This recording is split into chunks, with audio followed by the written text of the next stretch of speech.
Imagine being able to rewatch your favorite TV show with your best friend, who has literally never seen an episode before.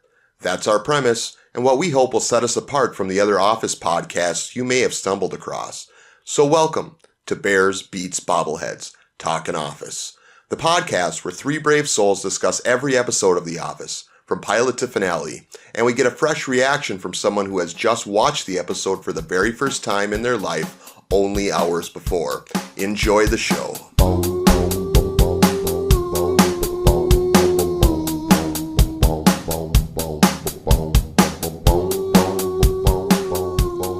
Hello and welcome to Bears Beats Bobbleheads Talking Office, and we are up to Season 2, Episode 15, Boys and Girls. First aired February 2nd, 2006, written by B.J. Novak and directed by Denny Gordon, and it is good. We have Joe back with us this week. He was on special assignment last week, so was not able to join the recording. And as you're well aware, Joe, we covered the carpet last week. So I just wanted to give you just a little bit of time here just to give your reaction since you weren't able to chime in on the carpet, Season 2, Episode 14. Okay, yeah. I love it. This is a good episode. That was a good episode. I'm just my favorite moment of that is actually one of my favorite sight gags of the whole show. It's Ryan getting creeped out that Jim's staring at him because he's sitting in for Pam, and then he's like, it's nothing compared to the way Michael looks at me, and Michael's just leering at him so creepily from the window. So yeah. It's good. Plus the fact that Packard took a giant dump on Michael's floor is says all you need to know about that relationship. That was actually my favorite moment too, was the Michael stare through the blinds. I don't know if you listened to the episode, but it just missed being Paul's favorite. So we are still at Jim, of course, being his favorite character, and the injury still being his favorite episode. But let's move on to Boys and Girls and start our discussions. And let's start like we always do by each of us giving our favorite moment from Boys and Girls. And Joe, let's start with you. Okay. I've made no secret. My favorite character is Stanley, so he gets my favorite moment. They're trying to unpack the truck. Ryan says this would be a lot quicker if we started an assembly line, and Stanley just says, this is a run out the clock operation, just like upstairs. Yeah, when I watched it today and that scene popped up, I'm like, I would bet money that this will be Joe's favorite moment. So I was right. My favorite moment is actually something, kind of a really quick moment from Kelly, who actually kind of broke out in the last episode and actually won the episode for Paul. It's when they're talking about the sports metaphors in the women in the workplace training, and she's like, "What about second base? Isn't that what you and Michael got to, or something like that?" But my favorite moment is the wink she gives to the camera, like knowing full well she's just trolling Jan at that moment. I just thought that was brilliant, and just once again, like they've just taken the Kelly character into overdrive these last two episodes. Paul, your favorite moment, sir? My favorite moment was Kevin when Jim and Roy are talking, and at the end of it about the crush and how it's no big deal, and then you see Kevin was hanging out behind the thing because he had said earlier that he got his back, and he's wiping his face off like he's sweating and just shakes his head at Jim. Like, really dodged a bullet there, buddy. Yeah. So okay, let's start talking about the episode proper. So in the cold open, Jan has assembled the women of the office for a Women in the Workplace seminar, much to Michael's chagrin, Paul. Michael's this whole thing. Michael comes in and, ladies in the workplace, what does he say to them? Listen here, was it babe or something? And just as condescending, and he's got to leave. Well, yeah, he is not happy that his conference room has been taken over, so they can tell secrets about him, which is what he's convinced is going on. And we know Michael just doesn't like to be left out of things. Mm-hmm. Yes. Dwight also thinks gathering the women is a terrible idea, but for completely different reasons, Joe. Yeah, it'll get them on the same cycle, which will wreak havoc on the plumbing. Jesus Christ. In retaliation, Michael assembles the men of the office for a guys in the workplace thing, Paul. Yeah, right there with the door open right in front of the girls. And Jan's not impressed, is she? Let's just start with some clapping. Let's just all start with some clapping. Jesus Christ, Michael. Yeah, he just, if someone's doing something, he has to do it too. Michael takes the men to the bowels of the office, a.k.a. the warehouse, Joe. Where real men do real work or something of that effect. You can just tell on the look on Daryl's face. Michael and them are coming down. Mm-hmm. He's not happy. How about Dwight's little aside there? Remember on Lost where they met the others? Oh, yeah. God. Michael formally introduces us to the warehouse staff, where Daryl is the foreman and not Roy, but that's cool, right, Paul? God. Some low-key racism right there. It is some low-key racism. That was one of those moments where I just shook my head and groaned. I was just like, ooh, that's rough. Yeah, Michael makes a lot of mistakes with Daryl, doesn't he? Mm-hmm. Mm-hmm. Never fear, though. Kevin's got Jim's back, Joe. Yeah, as we discussed, he's not really the best backup to have. But yeah, it's Kevin's expecting a brawl, I think, which is kind of weird in an office setting, but who knows? I don't think so. The Kevin character, sweep the leg. He loves an office brawl. Michael puts a random math problem on the chalkboard in case they have a Goodwill Hunting situation down there, Paul. I paused this to look at what this was, and I was like, really? It's a simple division problem. It's a simple division problem. He's like, yep, Goodwill Hunting situation. What the hell, Michael? Oh, so funny. Michael is colorblind, Joe. Yeah, which is like, when people say they're colorblind on race, it's like, it's cringeworthy enough, but now he's equating it to the white collar, blue collar. Oh boy. Jim and Roy discuss Jim's crush on Pam, where, again, Kevin has Jim's back, Paul. Kevin's got his back. And so is it just me, or has Roy put on some weight a little bit? He's looking a little fat in the face. Just saying. But yeah, he knows it happened a while ago. They're cool.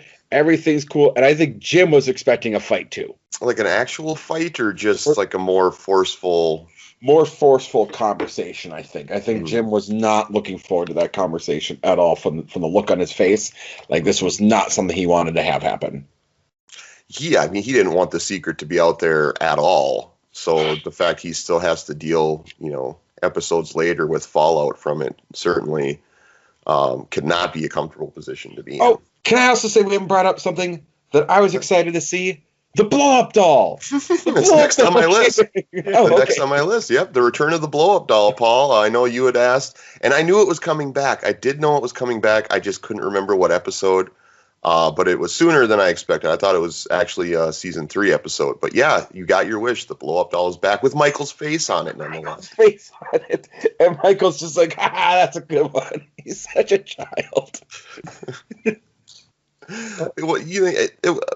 The way I read it was he was happy to see it, and when he saw his face was on it, he kind of had to act like, I get the joke, but I don't think he really liked it. What does it say? I mean, I'm sure that's his first thought was, what is this trying to say? Yeah, I can see that. Okay, good. Yeah, I kind of looked at it where he kind of figured the warehouse guys have a different sense of humor. That was me. But I can see what you're saying too, and I actually agree with it more. Yeah, I think they have a very similar humor to like a Packer sense of humor, I think, is what I get from it. But they don't have that. There's not that rapport, because Packer actually likes Michael, even though he kind of treats him like a Dwight. Just like Michael actually does like Dwight. We get plenty of instances of that, even though he acts like he can be kind of a burden at times. But he doesn't have that with the warehouse guys. It's just a bunch of, manly men. And he wants to be a part of that group, but he doesn't have like the base, intact to feel like he is. Whereas with him and Packer, they're both salesmen, so they have that in common, Right. Yeah, that totally makes sense. I agree with your interpretation. Jan confesses to the camera that one reason for the seminar is to find any potential talent, Joe. Yeah, this is something a lot of corporations do. They kind of do these little sit downs with groups and just to see if there's like a hidden gem, if you will. So I kind of like that, except Jan is not getting anything. We got Meredith almost saying she's an alcoholic. It's like a go-to for like introducing yourselves in a group. Absolutely, but there is one spark that she finds, and we will talk about that here shortly. But yes, a very deflated reaction after she says that's the point of the seminar, suggesting that to that point she has not found anything that she can bring back to corporate and be like, what about this one? Which, knowing our cast, is not, I guess, a surprise. All right, let's get to it. Michael on the forklift. Paul? Oh, God. I've seen this before in back rooms and places I worked. Holy shit. Yeah, I knew it was coming. Because I've seen it. That he messes up Daryl's day so bad. Just a mess. And just the danger, too. There's the absolute danger. And look, what's he even trying to do? He's trying to put one box on top of a rack or something. Well, how are you even going to like put it on there? It's not on a pallet or anything. Like, what is he even trying to accomplish? Nothing. just to be a child and work the forklift. Which, interestingly enough, again, we know this is a show. There's so many things that should have gotten Michael fired. If you don't have the license to ride one of those things and they find out you did something like that, you're gone ski. I've seen it. I drive a forklift every day at my work, and absolutely, you get in major trouble if you are not licensed and certified to operate one, because they can be extremely dangerous and they can potentially kill somebody. So, yeah, that was a lot, but it's Michael. It's Michael. All right, I think that's a good spot to take our first break, so we will do that, and then we will come back and talk more boys and girls here on Bears Beats Bobbleheads Talking Office. We'll be right back.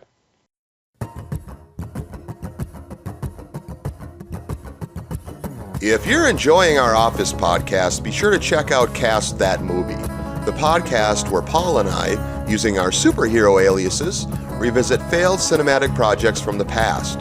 We discuss what went wrong, and then we try to fix the mess by going back in time and recasting the project with a cast we feel would have elevated the material.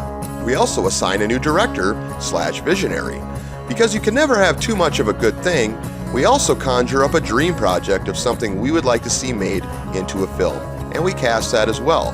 So find Cast That Movie on Spotify, SoundCloud, YouTube, or at our home at thejodown.blog. Welcome back to Bears Beats Bobbleheads Talking Office, and we are talking Season 2, Episode 15, Boys and Girls, and we return to the action with a guy's gripe session, Joe. Yeah. Is this, I'm trying to I just watched this today, but is this where Michael's shirt's unbuttoned and they call him Hasselhoff? Yes. That's a really good question, Hasselhoff. Patrice O'Neill. Then he gets self-conscious, starts buttoning it up again. I think he's trying to just be manly there, and he's like, if I just show off my chest hair, I'm going to fit in with this group of alpha males. I don't know. Yeah, and then you got Roy complaining about date nights, like, in restaurants, and it's just like, wow. This is a healthy relationship. Dwight's little addition to that, and then they want you to drop them off at church the next morning. It's like, gas ain't free. Don't get to my skin. People that come in and use my forklift that aren't allowed to. We learn of Pam's aspiration to become an artist someday, Paul. I'm pretty sure this is our first glimpse into that, right? With the Pam character. It is. We've not seen this at all. She wanted to be a graphic designer, which perks Jan up. And Jan is like, hey, there's a corporate training program. But Pam is a broken woman. Oh, this was depressing, dude. Yeah, I agree. And as I watched it too, I mean, when you kind of have the obvious on in the background, you don't catch a lot of these subplots as much. And, you've seen it so much in my case. But yeah, just watching it as a standalone here, it was a tough episode for Pam. It was a really tough one because she kind of like let herself go there. And I mean, we'll talk about what happens after that. But yeah, you're right, though. Jan did finally see, as I alluded to, like the spark of some potential, like, hey, I can come out of this and it will have been worth my time if I can go to corporate and be like, we got somebody here that has the talent they'd like to improve upon. But anyway, let's move on. The guy's gripe session goes off the rails and turns into a rally to unionize, Joe. Yeah. It doesn't help when Michael's kind of like so scared he's kind of like encouraging it, which puts him in an even worse situation when he has to tell Jan. I think what's kind of interesting too is that we kind of saw similar to the basketball episode where they tried to get him to join their cause. They all kind of like gang up on him and like get in his face, and he withers like a dead dandelion. Which he did, you remember in the basketball confrontations episode, it was about working on a Saturday, but this was about him, joining, their cause to form a union. But yeah, he just shrinks in the moment. Like he cannot, when confrontations, like you said, like he is not prepared to handle. No. And he's like, it's the chick's fault. He's trying to do anything he can for a little bit there to get away from the union talk. Mm-hmm. Right, because, he knows what that means, and that's why he then informs Jan that a potential union is forming in the warehouse. Paul, I really like the scene where he talks condescendingly to Jan, and then she does the same back to him. And then he goes, don't talk to me that way. Yeah, I know. Jesus Christ.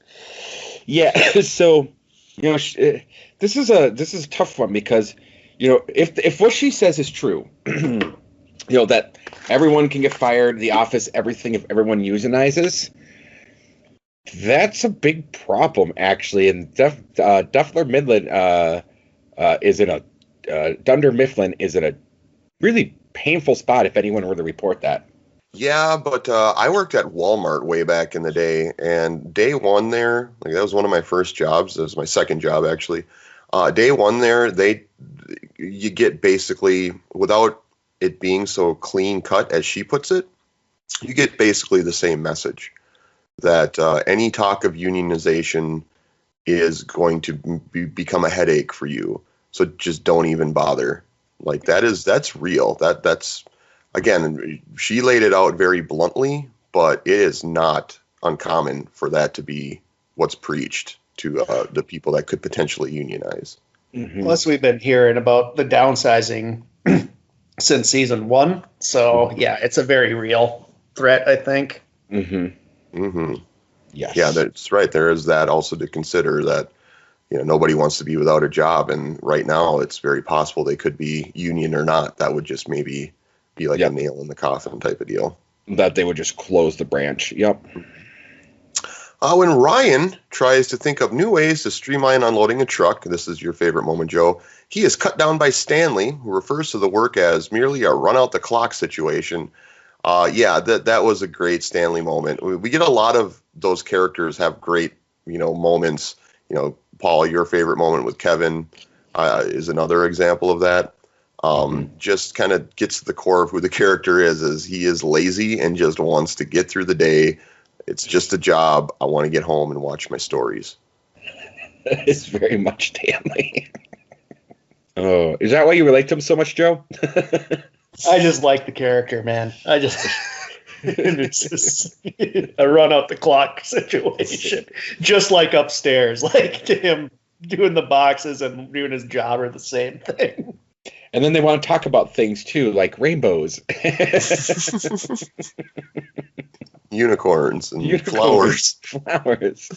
But that was just to troll Dwight, though. Yes. It's like, no. Jim is immediately supportive of Pam's graphic design aspirations, Joe.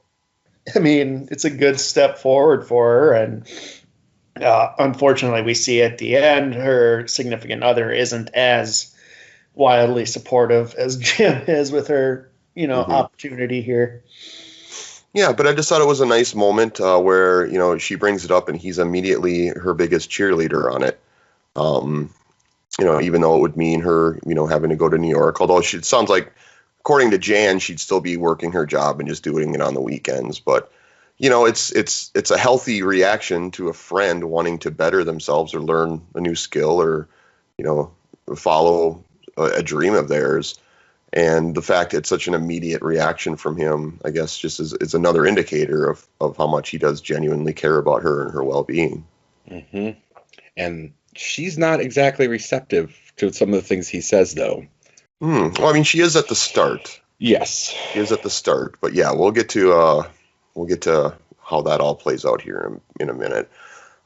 Jan quashes any and all union talk and essentially throws Michael under the bus, and he hides behind a mop and bucket. If you have any further questions, talk to Michael. Oh, man. So many moments in this episode where he appears so small. I think that might have been where he appeared the smallest.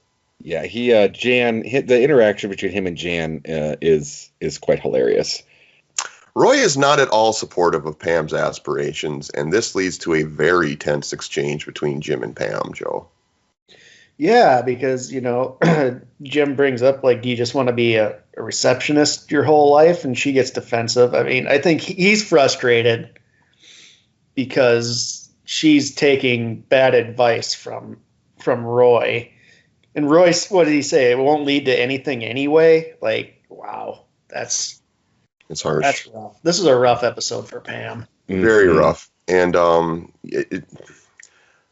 I think it's just her self-confidence isn't really there, certainly, and that plays a role in it. And I think she's looking for a reason to opt out of the dream because it's easier to just sit pat, whereas taking a risk, who knows where that's going to lead. And, when you are engaged to your high school sweetheart in the town you grew up in, the world seems like a very risky place to explore, I guess. And I think that's part of it too. So in a way, Roy gives that to her, that excuse not to pursue her dreams, whereas Jim is encouraging it.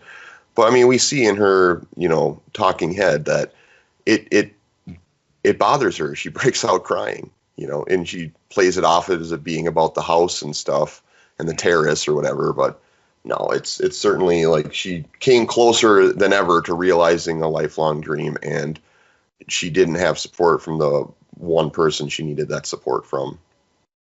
And let's not forget, they don't make her dream house in Scranton. Right. Where she's lived her whole life and doesn't see any pathway towards ever leaving. Mm-hmm. All right. Well, kind of a downer there. So let's get back to the fun in the warehouse.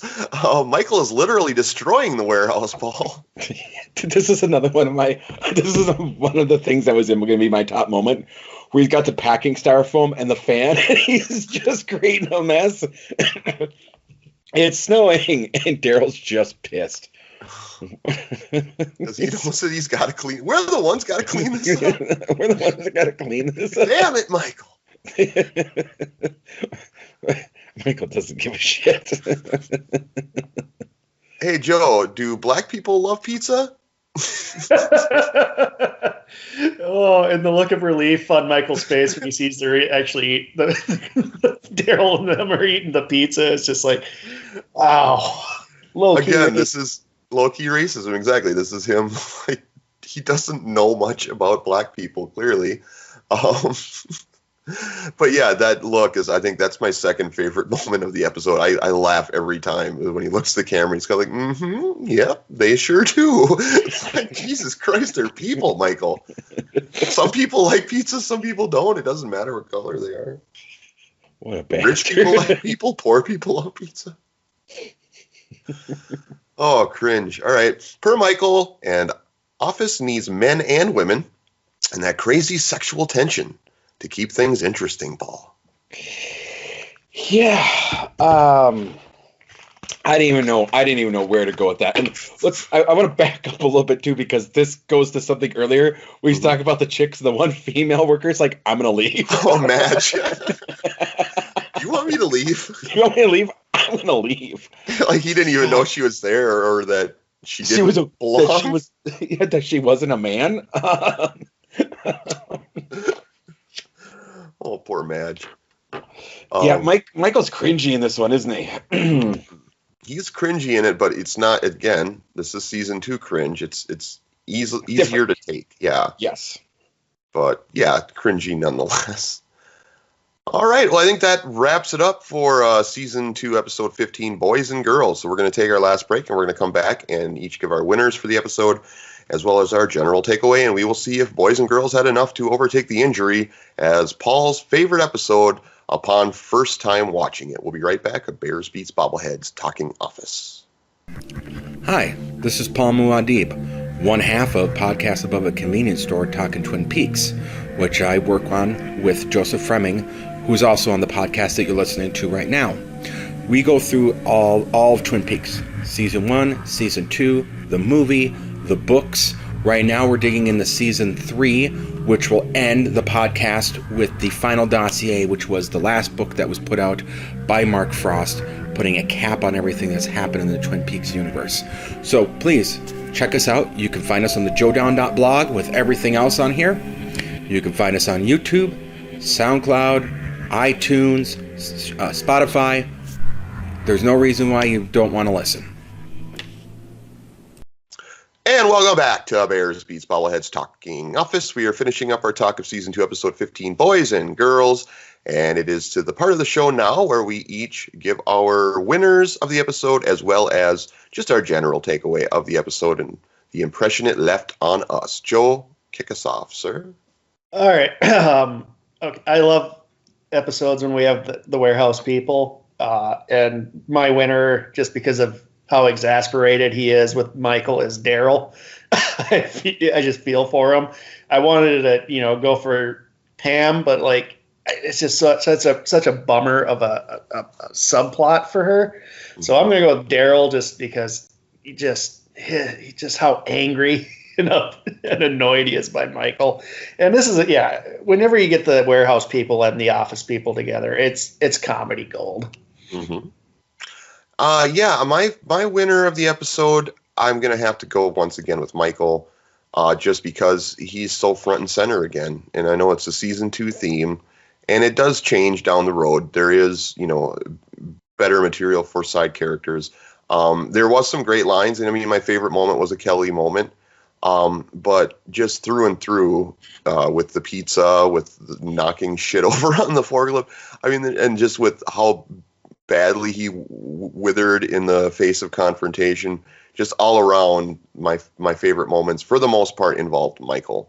And then my impression is, this is, again, not a classic episode, but a really solid episode and really good character builder again, and some side characters and even some main characters like Pam. We learn a lot about Pam in this episode, a lot of valuable information that is going to kind of inform her character as the show goes on. Paul, first time seeing Boys and Girls, your winner and your general impression. My winner was Pam, because I felt there was a big, as you said, the subplots and the developments, but she also has some great lines, like when they had to watch a video about the women's bodies changing. And Jim's like, really? And she's like, no. So yeah, I really felt like this was a Pam-centric episode, honestly. So I give it to Pam. Wholeheartedly. As far as it doesn't beat the injury. It's solid. But I felt this was a little bit heavier of an episode, where there was some funny things going on. But again, the whole Pam situation and Jim and Roy, there was a lot of tension in this episode. Mm-hmm. Yeah, absolutely. There's some honest drama, I guess you could say. Absolutely. which I think all the best comedies have to some extent, right? If it's just laugh, laugh, laugh. Like, I mean, I like South Park as much as the next guy. It's never going to be one of my favorite shows just because it's all buffoonery. You know, there's no balance to it. You know, same with like a Family Guy, stuff like that. So yeah, absolutely. I can see why you picked Pam, and I came very close. My reasoning came down to Joe's reasoning, is that it was so rough on her, and like there are episodes where you feel like she succeeds a little more in you know, I would, but whatever. I can understand why you picked her, I guess is my point. Your favorite character? Oh, I'm sorry. Go ahead. I want to go back to something you said too, which is I think why the show works so well is exactly what you said. You have the highs and the lows with the episode, right? Because you know, if as you said with South Park or Family Guy, it's always buffoonery. You know what to expect.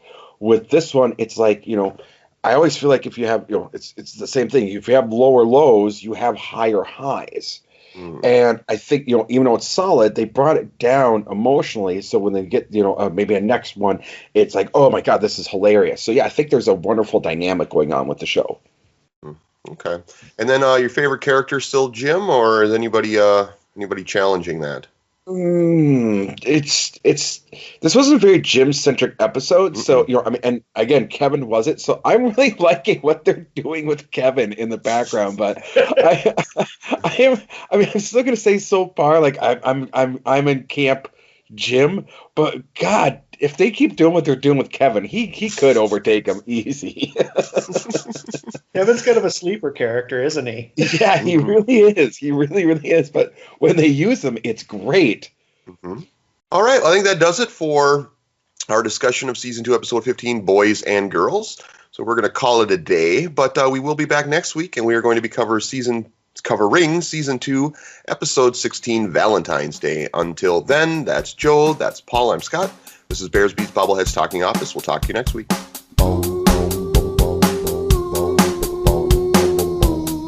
For more podcasts like this one and general pop culture tomfoolery, be sure to visit thejoedown.blog. That's thejoedown.blog.